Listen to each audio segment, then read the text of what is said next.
Next up, we have Yolanda Mackey. Yolanda is a PhD candidate in the English and African American and Diaspora Studies dual title program at Penn State University. She earned an MA in English and American Literature from NYU and a BA in English from Hunter College, CUNY. Her dissertation research explores 20th century Black diaspora literature, public and digital humanities, and Black archives. Yolanda is a #DigBlock fellow at the Center for Black Digital Research and the co-project coordinator of the Black Women's Organizing Archive. She is the recipient of a Beinecke Library Research Fellowship, the 2023 St. Louis Mercantile Library and BSA Award, and the Africana Research Grant. She is committed to demystifying academia for students from historically underrepresented backgrounds through community-driven and collaborative work. Yolanda.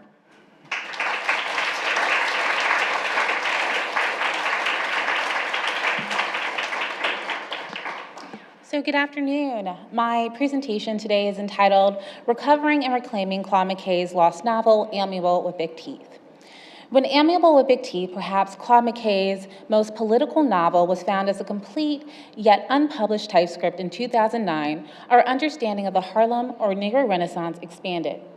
Its discovery nearly 7 decades after it was written in 1941 posed new questions on the movement's potential, inviting speculations as to what its impact might have been had it been published contemporaneously. Looking back, Amiable reveals the struggle to develop collective identity and action among Afro-Americans, suggesting that the Renaissance was perhaps more radically charged than previously thought. The novel centers around the Harlem-based fundraising efforts to support Ethiopia during the Second Italo-Ethiopian War, highlighting Black Americans' commitment to Africa, but more broadly, to Black diasporic engagement and community. Mckay utilizes Amiable as a political playbook, proposing possible models of intra- and interracial alliances, or as he phrases it in the novel, working parallel versus together, which offers a radical reading of this historical moment. Mckay turns her view from the usual Renaissance sites of jazz clubs and parties to church basements operating as fundraising headquarters. He gives us Black characters across the political spectrum, engaging with both conservative and leftist ideologies, with a particular focus on communism, and exploring the fact that even the most radical fail to consider how race and gender are informing their politics beyond the performative acts. In doing so, he captures the nuance of the experience in Harlem during the 1930s, giving narrative form to the Black community and political organizing happening during the Renaissance, as well as the role of the ally. This in turn documents a lesser known, more radical side of the Renaissance, and it is this historical context explored in the novel that informs Amiable's denial for publication in August of 1941. Mckay intended for Amiable to be read during his lifetime. Its later publication in 2017, however, allows us to engage with an unaltered historical account fiction.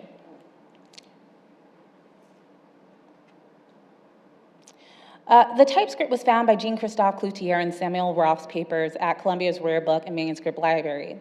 Editors Cloutier and Brent Edwards went through an extensive process to authenticate the text and confirm that Mckay wrote the Amiable typescript. From its recovery and authentication to its publication, the entire process took about 8 years to prepare Amiable for public consumption. Through a long and tumultuous process, Amiable was officially published in 2017 by Penguin Books. Its delayed publication was framed as a literary event, one that shifts our understanding of the Negro Renaissance, underscoring the movement's radical dimensions. Amiable emerges from the archive at a crucial moment in our own political environment and presents new possibilities for the relationship between social movements, bibliography, and Black literary studies. In this presentation, I consider how the refusal to publish writing emerging from the end of the Negro Renaissance, the 1935 into the 1940s, leaves works from this era in a liminal space and often inaccessible to public audiences. The circumstances surrounding Amiable's denials poses a question: how might we understand Mckay's lost novel, not as a failure to publish, but as a microcosm that reveals the complex nature of the politics of publishing in relation to Black communities, and in this case, those engaged in leftist politics and collective identity formation?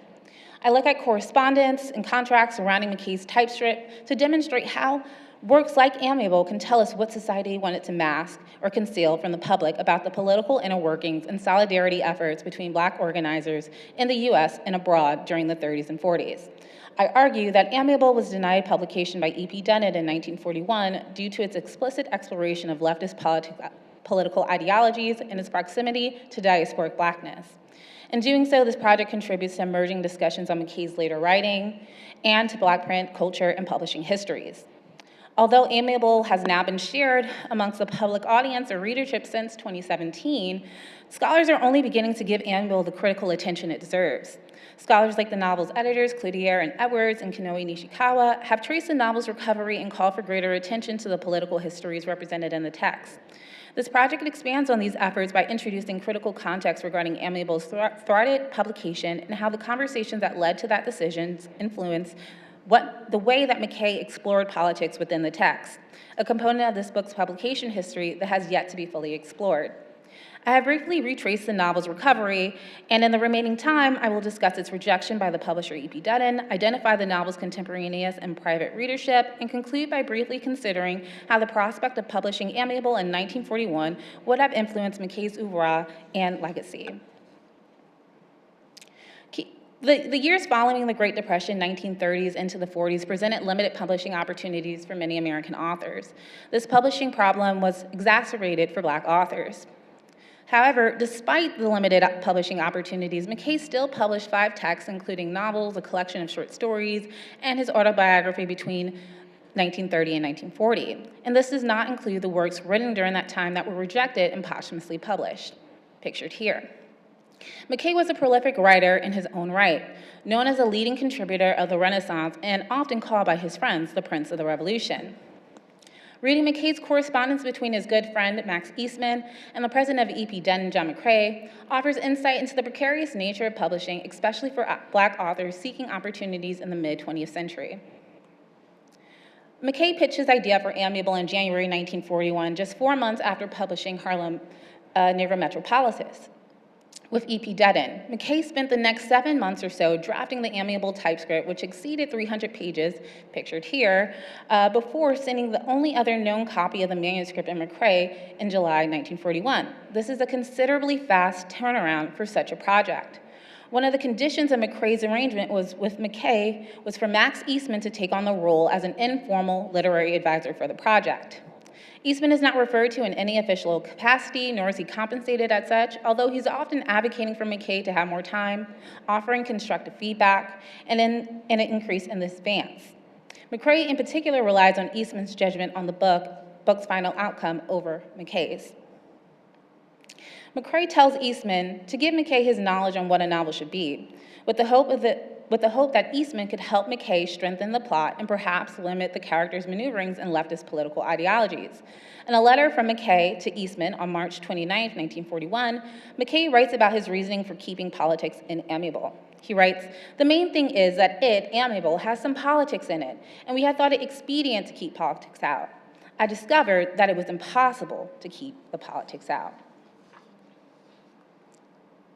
This correspondence between Mckay and Eastman shows that there are concerns about how Mckay is engaging politics in this project.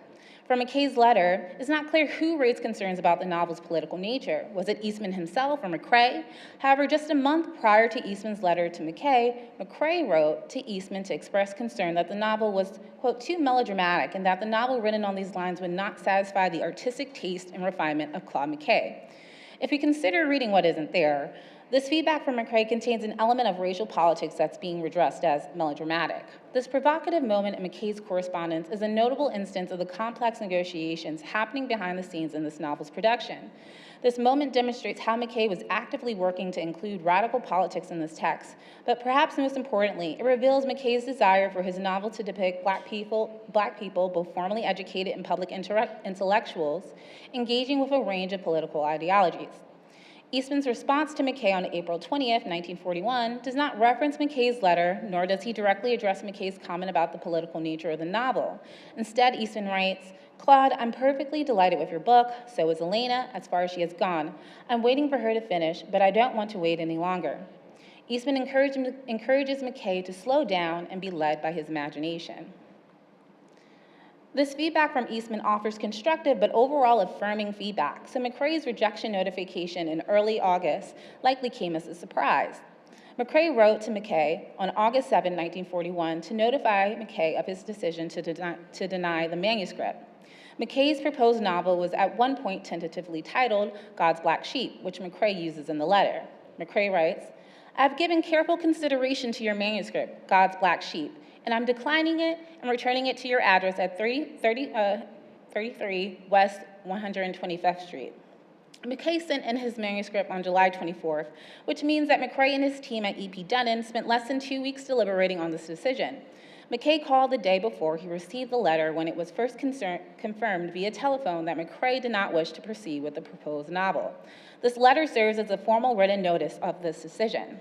In this letter, Mckay notes that it was expected that he run his ideas by Eastman, but again, he is not referred to in any official capacity. From this rejection notice, it's evident that Mckay expected the novel to be filtered through and approved by Eastman before being sent to him.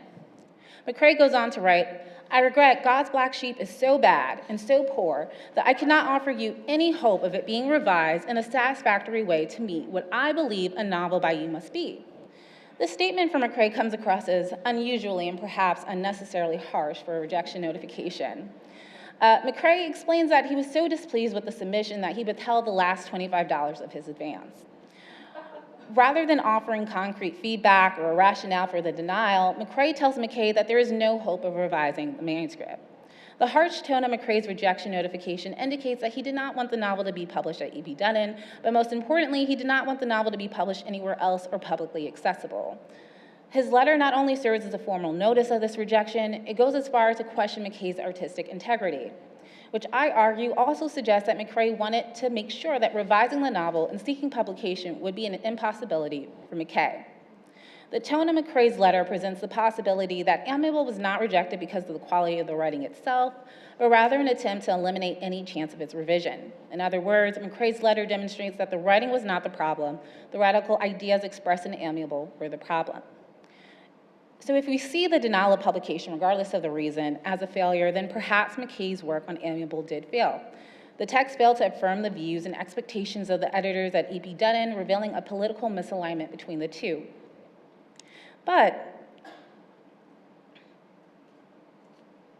However, if we repurpose or reframe this perceived failure of publication, then we can see that Amiable's denial was not due to the writing quality, but indicative of the anxiety to publish works that put radical politics in proximity to diasporic Blackness.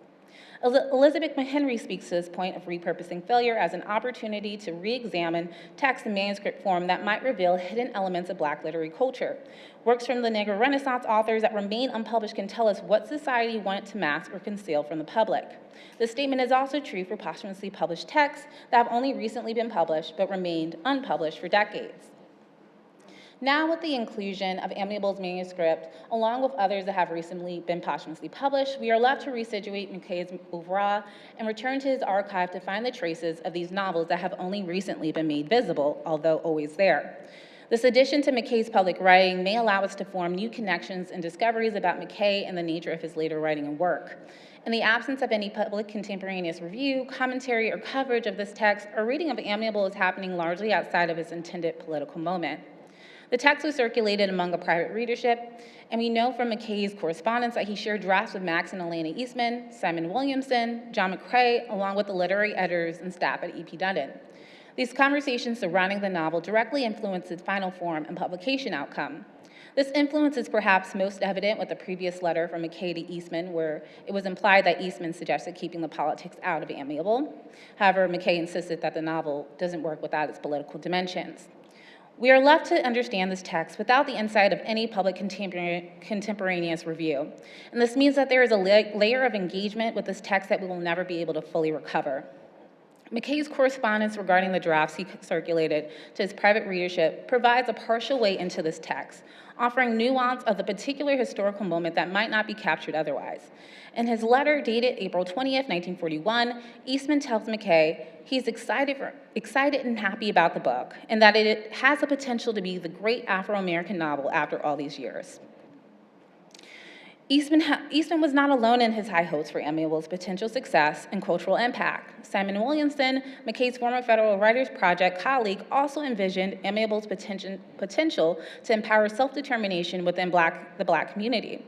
Williamson wrote Mckay in June 1941 that Amiable comes at an opportune time for social change, development, and disillusion of the Negro, of the people of the world. In the meantime, all we can do is organize, educate, and reorient the lives of the people into channels of self-respect, economic improvement, and social and cultural development. Williamson's letter highlights the diasporic sensibility that Mckay foregrounds in the novel. The idea, the concept that Black Americans were not only interested in, but committed to supporting Black people across the diaspora, and that Ethiopia's struggle for sovereignty was also their struggle. Williamson was one of the few people, if not the only, to read a close to complete draft of this manuscript before Mckay submitted it to E.P. Dutton. And this is significant because Williamson represents Mckay's target audience. In many ways, Williamson's response to this text affirms that Mckay achieved or would have achieved his goal of inspiring self-determination for a Black diasporic community. Mckay's letters to McCrae and Eastman addressing Amiable's denial implicitly communicate a sense of urgency to complete the novel that extends beyond the contractual deadline. Eastman was able to negotiate extensions and increases in advance before and could have likely done so again. At one level, Amiable's publication history that I have detailed unveils the strain on Black authors' physical and financial health and the strategies employed to silence their voices. But at another level, these letters demonstrate Mckay's sense of urgency to share his work with a public audience beyond the Eastmans, Williamson, and McCrae, and what was at stake for him in making this material public. Mckay's willingness to explore the possibilities of publishing the novel with Samuel Roth, an infamous figure in literary circles, demonstrates his determination to see this novel in the hands of public readers during his lifetime. He is willing to resort to publishing with what Cloutier has called the bête noire of modernism if it meant that his novel could be read publicly.